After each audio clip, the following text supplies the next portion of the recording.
गाथा नंबर 106। उत्थानिका।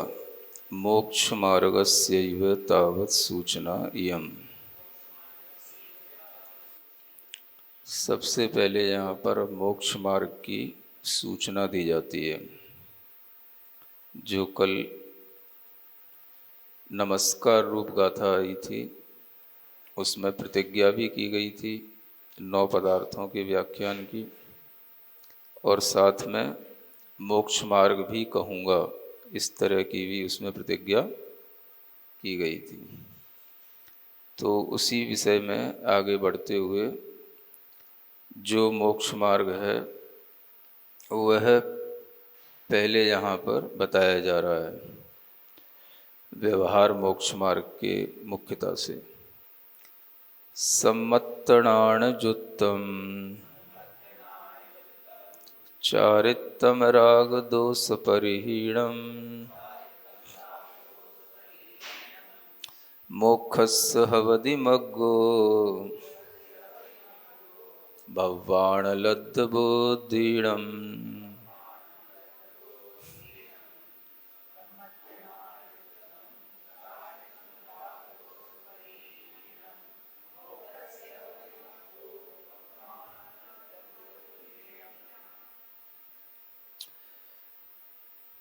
मोक्षस्य हवदिमग्गो, मोक्ष का मार्ग जो होता है वो यहाँ बताया जा रहा है। किनके लिए? भव्वाणम, भव्य जीवों के लिए। क्या विशेषता वाले भव्य जीव हैं? लब्ध बुद्धिणम, यानी जिन्होंने बुद्धि को प्राप्त कर लिया है। किसको? बुद्धि को जिन्होंने प्राप्त कर लिया है, ऐसे जीवों के लिए यहाँ पर मोक्ष का मार्ग बताया जा रहा है।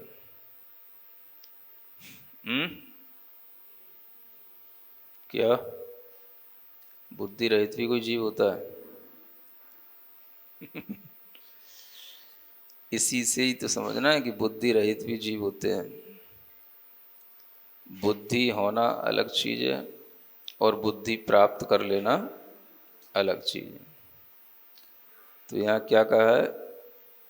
जिन्होंने बुद्धि प्राप्त कर ली है, लब्ध बुद्धिणम।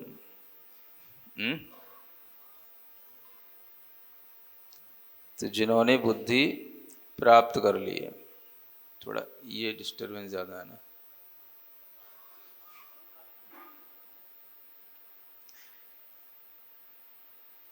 तो इसी शब्द से आप समझ सकते हैं कि बुद्धि को प्राप्त भी किया जाता है।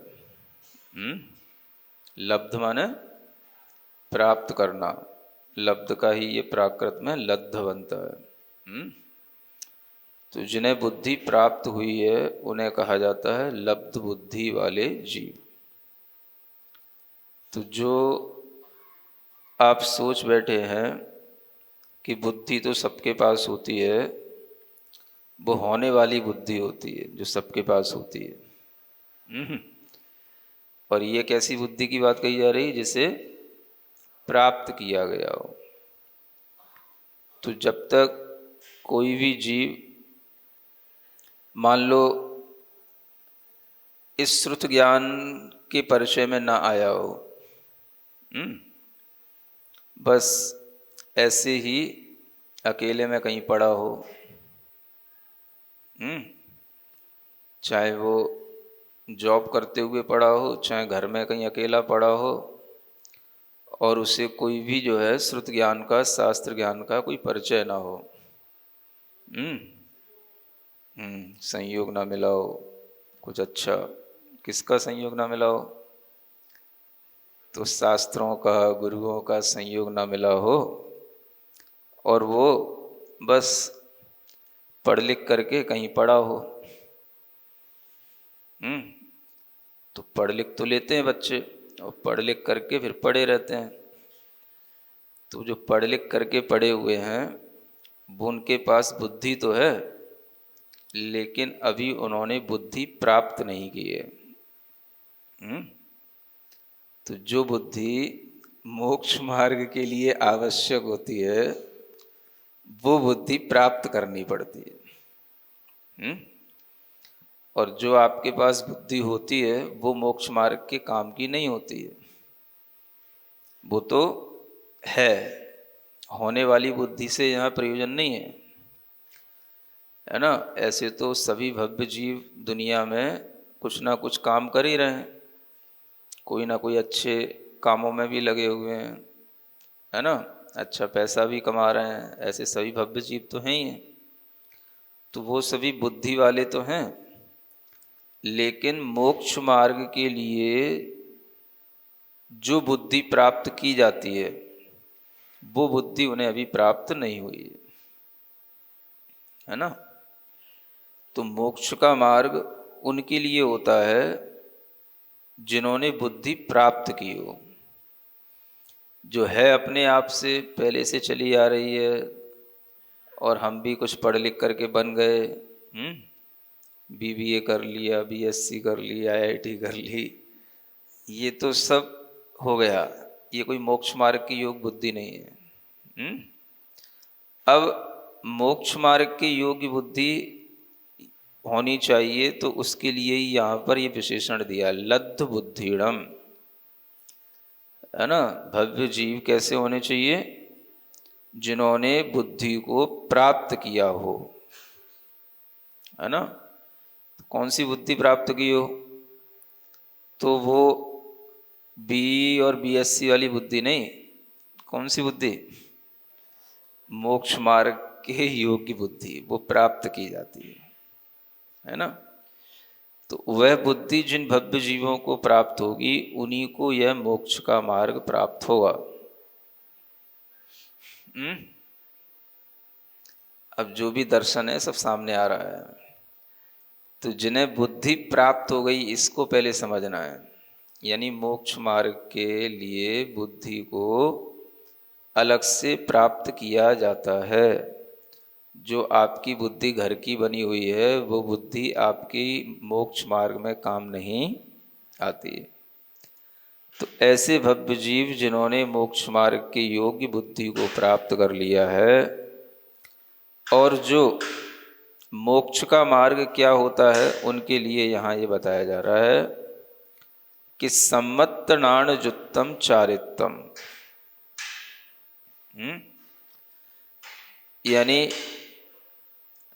सम्यक्त्व और ज्ञान से जो युक्त चारित्र है वो मोक्ष का मार्ग है। और चारित्र कैसा होता है? राग दोष परिहीणम, राग दोष की हीनता वाला वह चारित्र होता है। तो उसको यहाँ मोक्ष का मार्ग कहा जा रहा है।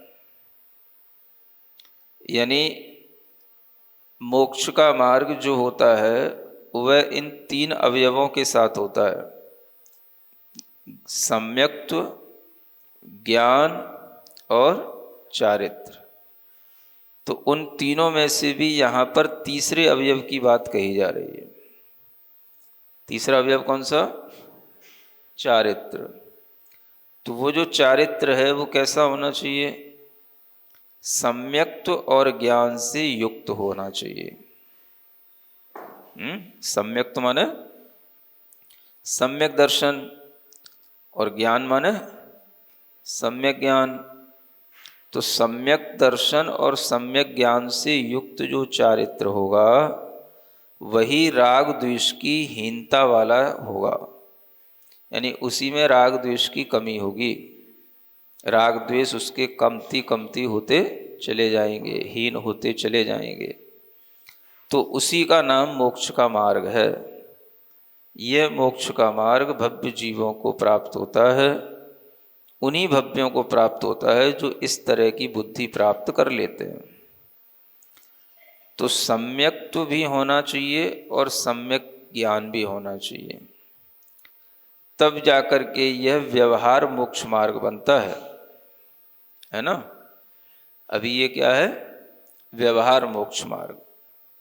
तो व्यवहार भी इसलिए होता है कि मोक्ष मार्ग को भी हम 3 अवयव के रूप में देखते हैं, तब तक भी वो व्यवहार होता है ना। सम्यक तो कहा, ज्ञान कहा, चारित्र कहा। तो जब तक ये 3 रूप हमें दिखाई देंगे, 3 रूप जब तक मोक्ष का मार्ग होगा तब तक वह व्यवहार होगा। तो इसलिए व्यवहार में भेद हो जाते हैं, है ना। व्यवहार में ये 3 भेद हो गए तो वो व्यवहार मोक्ष मार्ग है। चारित्र की बात करते हुए भी कैसा चारित्र, तो सम्यक्त और ज्ञान से सहित चारित्र। तो इस तरह से जब कहा जाएगा तो ये व्यवहार मोक्ष मार्ग कहलाएगा। तो इसमें सम्यक दर्शन भी आ गया, सम्यक ज्ञान भी आ गया और सम्यक चारित्र भी आ गया। और ये चारित्र क्या करने वाला है, तो राग द्वेष की हानि करने वाला है। तो यही चारित्र को यहाँ पर मोक्ष का मार्ग कहा जा रहा है। समझ रहे हैं? सम्यक दर्शन और सम्यक ज्ञान को यहाँ मोक्ष का मार्ग नहीं कह रहे हैं, है ना। सम्यक दर्शन सम्यक ज्ञान तो विशेषण है किसके, चारित्र के। चारित्र कैसा होना चाहिए, तो सम्यक और ज्ञान से युक्त होना चाहिए। उसी चारित्र को यहाँ मोक्ष का मार्ग कह रहे हैं, है ना। तो एकांत रूप से सम्यक दर्शन को ही मोक्ष का मार्ग मानना, यह आचार्य कुंद देव के ग्रंथ से भी स्पष्ट नहीं होता है ना। केवल सम्यक दर्शन को और सम्यक ज्ञान को ही मोक्ष का मार्ग कहना थोड़ा सा हो सकता है, कहीं कोई प्राथमिक लेवल पर कह दिया जाए, लेकिन ये जो 3 ग्रंथ हैं, पंचास्तिका, समयसार और प्रवचनसार, ये 3 ग्रंथ में जो प्रौढ़ता है वो अन्य ग्रंथों में नहीं है, भले ही वो आचार्य कुंद के क्यों ना हो, है ना। अष्टपाहुड़ में भी वो भाषा कहीं कहीं इतनी अच्छी नहीं है, कहीं कहीं इतनी प्रौढ़ता वहाँ पर भी दिखाई नहीं देती। वो कुछ भी कारण हो सकते हैं, और वहाँ पर कुछ भले ही लिखा हो, लेकिन जो चीज़ यहाँ लिखी है वो एक बहुत अच्छे, मतलब प्रौढ़ता के साथ में जो चीज़ लिखी जाती है वो यहाँ पर लिखी मिलेगी। किसमें? इन 3 ग्रंथों में, पंचास्तिका है, प्रवचनसार और समयसार। तो इन 3 ग्रंथों में जब हम मोक्ष का मार्ग ढूंढेंगे तो देखो, पंचास्तिकाय में वो मोक्ष का मार्ग किस रूप में कहा, तो चारित्र को पहले, मोक्ष का मार्ग चारित्र के साथ है ना। और वो चारित्र सम्यक्त्व और ज्ञान के साथ होता है। तो चारित्र ही मोक्ष का मार्ग है, कहने का मतलब है। कौन सा चारित्र? जो सम्यक दर्शन और सम्यक ज्ञान के साथ हो। तो अकेला सम्यक दर्शन को मोक्ष का मार्ग कहकर के जो लोग अपने आप को आगे बढ़ाते हैं, या सम्यक दर्शन की बहुत बड़ाई करते रहते हैं, सम्यक दर्शन के ही लिए ही जोर देते रहते हैं, उन्हें ये सीखना चाहिए, ध्यान देना चाहिए कि पंचास्तिकाय जैसे ग्रंथ में आचार्य कुंद देव मोक्ष का मार्ग किसको कह रहे हैं, तो चारित्र को कह रहे हैं, है ना। व्यवहार से भी चारित्र है तो मोक्ष का मार्ग है। अब इस चारित्र में तीनों चीजें गर्भित हो जाती हैं, सम्यक दर्शन, सम्यक ज्ञान और सम्यक चारित्र, है ना। इसी तरह से जब आप भगवती आराधना वगैरह पढ़ेंगे तो उसमें ये आराधना का वर्णन आता है, सम्यक दर्शन की आराधना, सम्यक ज्ञान की आराधना, सम्यक चारित्र की आराधना। तो उसमें एक बहुत अच्छा वर्णन आता है कि अगर आपने सम्यक दर्शन की आराधना कर ली है तो सम्यक चारित्र की आराधना हो भी सकती है, नहीं भी हो सकती है ना। क्या लिखा? सम्यक दर्शन की आराधना से चारित्र की आराधना हो भी सकती है, नहीं भी हो सकती है, विकल्प के साथ है, वो भाज्य है, इसको बोलते हैं भाज्य। किंतु अगर आपने सम्यक चारित्र की आराधना की है तो सम्यक दर्शन की आराधना नियम से हो जाती है और सम्यक ज्ञान की भी हो जाती है। ऐसा चारित्र की आराधना में सम्यक दर्शन और ज्ञान दोनों की आराधना नियम से हो जाती है, किंतु सम्यक दर्शन ज्ञान की आराधना में चारित्र की आराधना हो भी सकती है, नहीं भी हो सकती, नियामक नहीं है। लेकिन जहाँ सम्यक चारित्र की आराधना है वहाँ पर सम्यक दर्शन और सम्यक ज्ञान की आराधना नियम से है। तो क्यों है? क्योंकि सम्यक चारित्र का मतलब ही है कि वो सम्यक दर्शन और सम्यक ज्ञान से युक्त है। तो जहाँ सम्यक चारित्र की आराधना हो रही वहाँ पर ये सम्यक दर्शन ज्ञान दोनों अवयव उसके साथ में होंगे ही, ये नियामकता है। न सम्यक ज्ञान के साथ सम्यक चारित्र की नियामकता है और न सम्यक दर्शन के साथ सम्यक चारित्र की नियामकता है ना। इसलिए ये गाथा बहुत अच्छी है उन लोगों के लिए जो हमेशा सम्यक दर्शन को ही मोक्ष का मार्ग कहते रहते हैं, मोक्ष की पहली सीढ़ी कहते रहते हैं। वो बच्चों के लिए हो सकती हैं ये बातें, लेकिन प्रौढ़ व्यक्तियों के लिए ये बातें नहीं है ना। क्योंकि आचार्य कुंद के यही 3 ग्रंथ हैं जो प्रौढ़ता की श्रेणी में आते हैं, और इनमें इस तरह की बच्चों वाली बातें कहीं लिखी हुई नहीं मिलेंगी कि सम्यक दर्शन मोक्ष का मार्ग है ना। ये प्राथमिक लेवल पर कहीं कहीं लिखा हुआ मिल जाएगा, वो प्राथमिक जनों की शिक्षा के लिए, क्योंकि आचार्यों ने हर तरह के लेवल वाले लोगों को शिक्षा दी है। तो ये पहली कक्षा वाले लोगों के लिए तो ठीक है कि भाई सम्यक दर्शन मोक्ष की पहली सीढ़ी है, मोक्ष का मार्ग है। लेकिन यहाँ पर क्या कह रहे हैं? मोक्ष का मार्ग क्या है? चारित्र है, जो सम्यक और ज्ञान से सहित हो, राग द्वेष से रहित हो।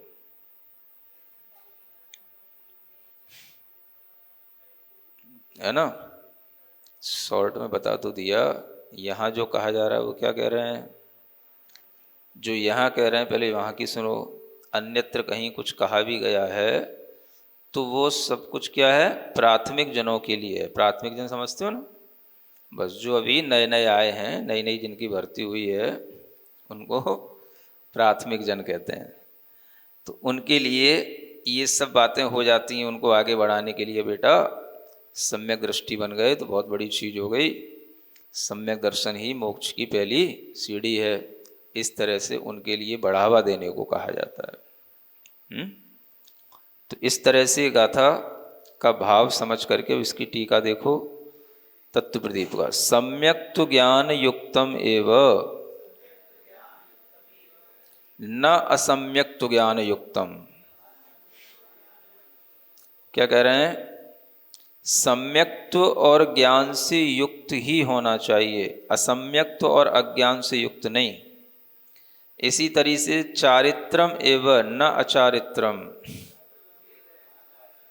चारित्र ही होना चाहिए, अचारित्र नहीं।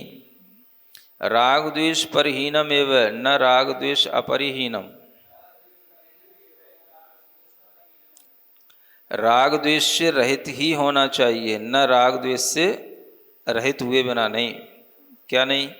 मोक्षस्य एव न भावतो बंधस्य, यानी मोक्ष के लिए ही इस तरह से ये होना चाहिए। न भावतो बंधस्य, यानी ये बंध का कारण नहीं है। ये किसका है? ये मोक्ष का। माने भावों से मोक्ष का अगर आप कारण देखेंगे, मोक्ष का मार्ग देखेंगे, तो वह भावों से मोक्ष के लिए ही यह होता है, बंध के लिए नहीं होता है। जो ऊपर बताया गया, मार्गः एव न अमार्गः, और मार्ग ही होता है, वो फिर मार्ग रहित नहीं होता है।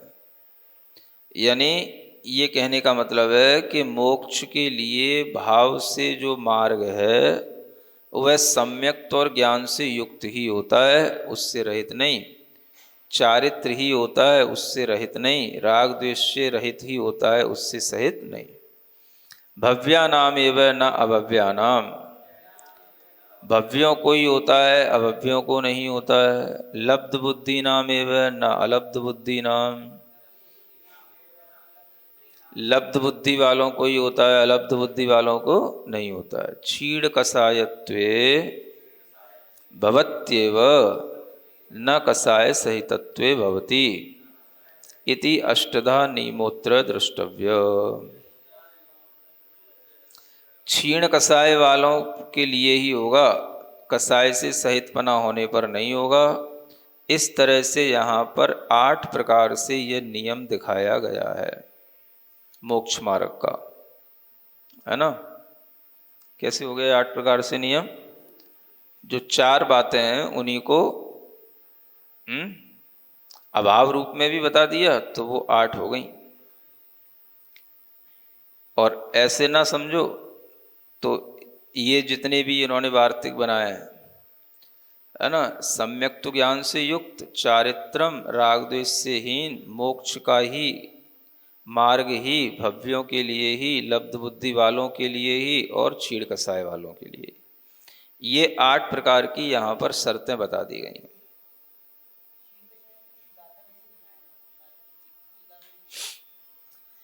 गाथा में जो राग दोष परिहीणम लिखा है ना, राग और दोष से रहित जो है उसके लिए।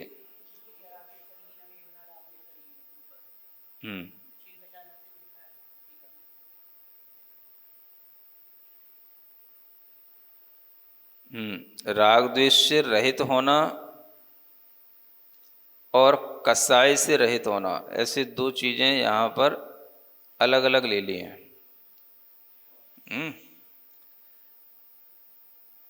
सम्यक्त्व ज्ञान एक हो गया, चारित्र दूसरा हो गया, राग द्वेष से रहित तीसरा हो गया, मोक्ष का ही, है ना, ये चौथा हो गया, मार्ग ही है 5वां हो गया, भव्यों को ही होता है 6वां हो गया, लब्ध बुद्धिणम ये 7वां हो गया। ये क्षीण कसाय पने का भाव ये एक और इसमें एक्स्ट्रा आ गया। इस तरह से उन्होंने 8 प्रकार से नियम यहाँ पर दिखाने की कोशिश की है। तो यह भव्य जीवों को, लब्ध बुद्धि वालों को यह मोक्ष का मार्ग होता है कसाय रहित होने पर, न कि कसाय सहित होने पर, ऐसा कहा गया है। ये टीका में ही आया है ये एक्स्ट्रा, है ना। ऊपर देखा जाए तो गाथा में अगर हम सम्यक्त्व को और ज्ञान को अलग अलग कर दें तो 8 हो जाते हैं, लेकिन उन्होंने एक कर दिया है, फिर क्षीण कसायपना अलग से जोड़ दिया, तो ऐसे करके 8 बनाया। तो ये अमृतचंद जी की टीका है। अब आगे पढ़ते हैं। अथ प्रथम तस्तावन मोक्ष मार्ग से संक्षेप सूचनाम करोति। अब सबसे पहले मोक्ष मार्ग की संक्षेप से सूचना करते हैं। सम्मतनान युक्तम, सम्यक्त्व ज्ञान युक्तम एव न च सम्यक्त्व ज्ञान रहितम। वही भाषा यहाँ है। चारित्रम एव न च चारित्रम, रागद्वेष परहीनम एव न च रागद्वेष सहितम, स्वात्मोपलब्धि रूपस्य मोक्षस्य भवति न च शुद्धात्मानुभूति प्रक्षादक बंधस्य। माने वह मोक्ष के लिए ही होता है, जो स्वात्मा की उपलब्धि रूप मोक्ष होता है उसके लिए ही ये मार्ग होता है, न कि शुद्धात्मा की अनुभूति को जो रोके उस बंध के लिए। अनंत ज्ञानादि गुणा मौल्य रत्न पूर्णस्य मोक्ष नगरस्य मार्ग एवं नैव अमार्ग। इस मोक्ष नगरी का मार्ग, तो मोक्ष की नगरी कैसी है? अनंत ज्ञानादि गुण की अनेक मौलिक मूल्यवान रत्नों से पूर्ण है, ऐसी मोक्ष की नगरी का ये मार्ग है, अमार्ग नहीं है, है ना। शुद्धात्म स्वभाव रूप व्यक्ति योग्यता सहिता नाम भव्या नाम एव न च शुद्धात्म रूप व्यक्ति योग्यता रहिता नाम अभिव्यानाम। शुद्ध आत्म स्वभाव रूप व्यक्ति की योग्यता से जो सहित होते हैं उन भव्यों के लिए यह मोक्ष का मार्ग है ना। तो भव्यों की ये योग्यता बताई गई है, जो अपने शुद्धात्म स्वभाव रूप की व्यक्ति की योग्यता से सहित हों वो भव्य हैं। यानी उनका जो शुद्धात्म स्वभाव है वह अभी तक व्यक्त नहीं था। व्यक्ति माने व्यक्त नहीं था, तो व्यक्ति की योग्यता माने व्यक्त करने की योग्यता जिनमें आ जाए उनको भव्य कहा जाता है। यानी वह अपने उस शुद्ध आत्म स्वभाव रूप अभिव्यक्ति को प्राप्त हो जाए, तो यही जो है उनकी योग्यता भव्य जीवों की योग्यता कहलाती है। और जो अभव्य होते हैं वो कभी भी अपने इस शुद्धात्म रूप व्यक्ति की योग्यता को प्राप्त नहीं हो सकते, इसलिए उनको हमेशा उससे रहित कहा गया है। लब्ध निर्विकार स्वसंवेदन ज्ञान रूप बुद्धि नामेव न च मिथ्यात्वरागादि परिणति रूप विषयानंद स्वसंवेदन कुबुद्धि सहिता नाम। तो लब्ध बुद्धि का मतलब क्या है? जिन्होंने निर्विकार स्वसंवेदन ज्ञान रूप बुद्धि को प्राप्त कर लिया है उन्हें लब्ध बुद्धि वाला यहाँ कहा गया है। कौन सी बुद्धि? निर्विकार स्वसंवेदन ज्ञान रूप बुद्धि जिनकी प्राप्त हुई है, जिनको प्राप्त हुई है वो हैं लब्ध बुद्धि वाले। जो मिथ्यात्व रागादि परिणति रूप या विषय आनंद रूप बुद्धि से सहित हैं, ऐसे स्वसंवेदन की कुबुद्धि से सहित लोगों को यहाँ पर लब्ध बुद्धि वाला नहीं कहा जाएगा।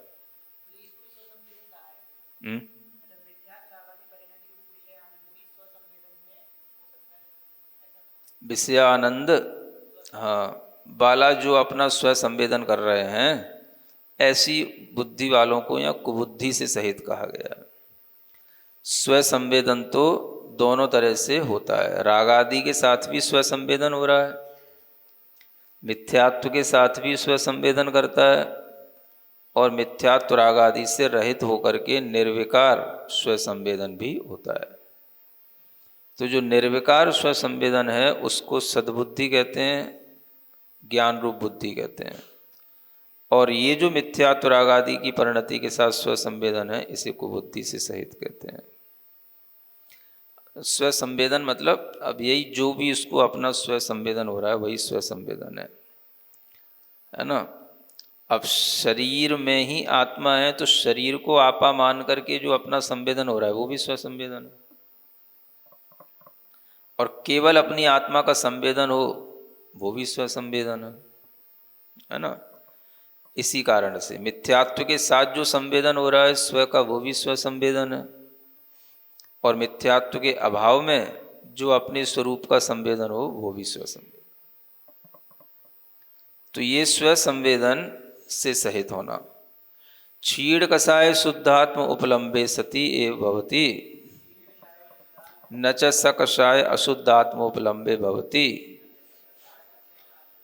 अब यहाँ पर भी उन्होंने ये 8वां पॉइंट लिया है कि क्षीण कषाय शुद्धात्मा की उपलब्धि होने पर ही यह होता है। कसाय से सहित जब तक रहता है वो अशुद्ध आत्मा का उपलब्ध रहता है, तब तक वह नहीं होता है। इस तरह से अन्वय व्यतिरेकों के द्वारा अष्टविध नियमों अत्र द्रष्टव्य। यह अन्वय व्यतिरेक के द्वारा 8 प्रकार का नियम यहाँ पर जानना चाहिए। अन्वय व्यतिरेक स्वरूपम कथ्यते। अब यहाँ अन्वय व्यतिरेक स्वरूप बताते हैं, है ना। न्याय में जो पढ़ा था वो यहाँ भी है। तथा ही सती संभवो अन्वय लक्षणम असति असंभवो व्यतिरेक लक्षणम, है ना। सती संभवो, सती माने होता है होने पर, है ना। सती माने सतियां नहीं, सती सप्तमे ऐसा सूत्र आता है, है ना। सप्तमी का यह एक वचन होता है, सत के सती बन जाता है ना। तो सती का मतलब क्या होता है? होने पर।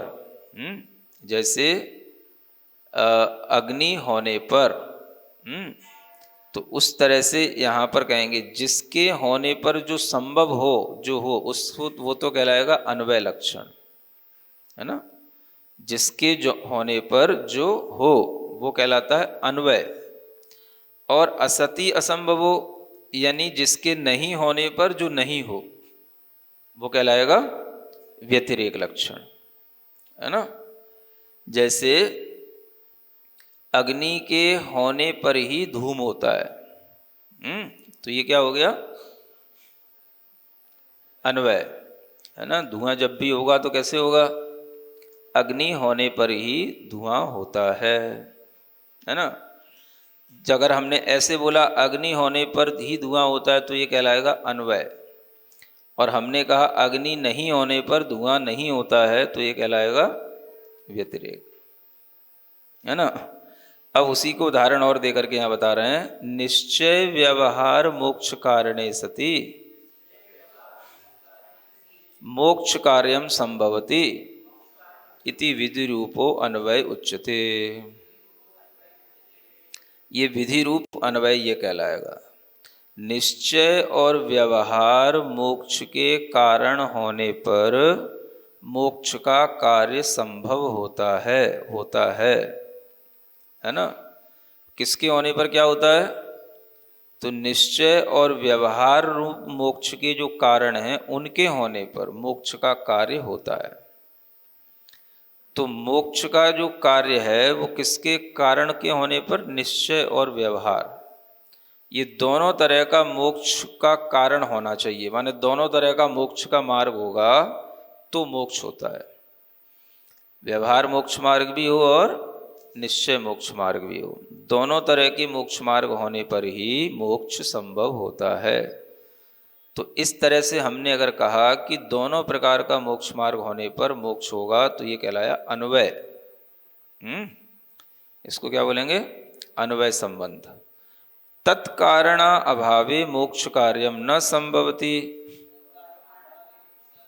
इति निषेध रूपो व्यतिरेकः इति, है ना। और उन कारणों का अभाव होने पर मोक्ष का कार्य नहीं होता है तो ये कहलाएगा निषेध रूप व्यतिरेक। माने कारण के होने पर कार्य का होना ये अन्वय, और कारण के नहीं होने पर कार्य का नहीं होना ये व्यतिरेक।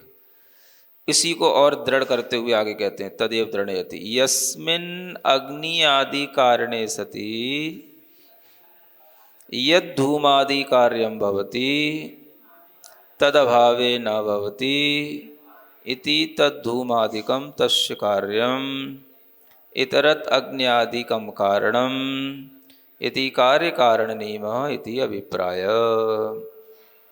है ना।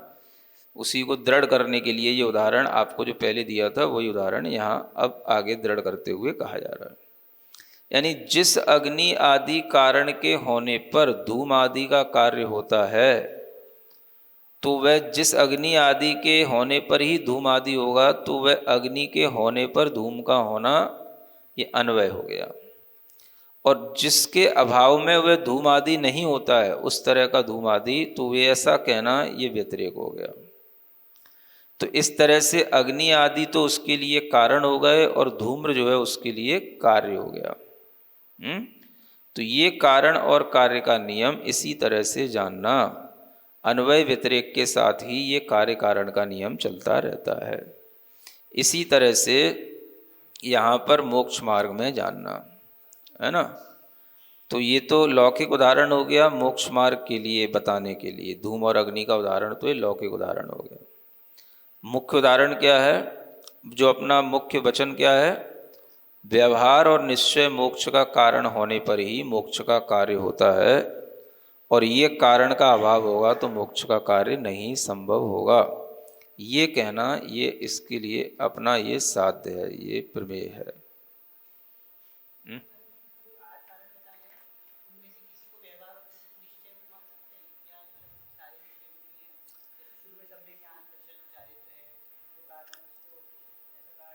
नहीं, वो सभी दोनों तरह के होंगे, निश्चय रूप भी होंगे और व्यवहार रूप भी होंगे। ये अभी संक्षेप से व्याख्यान किया गया, आगे जो है इसको थोड़ा सा और अलग अलग बताया जाएगा, है ना। अभी ये संक्षेप से व्यवहार मोक्ष मार्ग का कथन किया गया है, विस्तार से और धीरे धीरे अलग अलग अवयवों का ज्ञान कराया जाएगा। सिरिजिणवाणी जग कल्याणी जग जन मदतम मोहरी जणमण हारी गढ़हर हारी जम जरा भव रोग हरि तिथ्य राणम दिव्य झुणिम जो पड़ई सुणई मय्ये धारई राणम सौख मणंतम धर्य सासद मोक्ष पदम पावई सासद मोक्ष पदम पावई।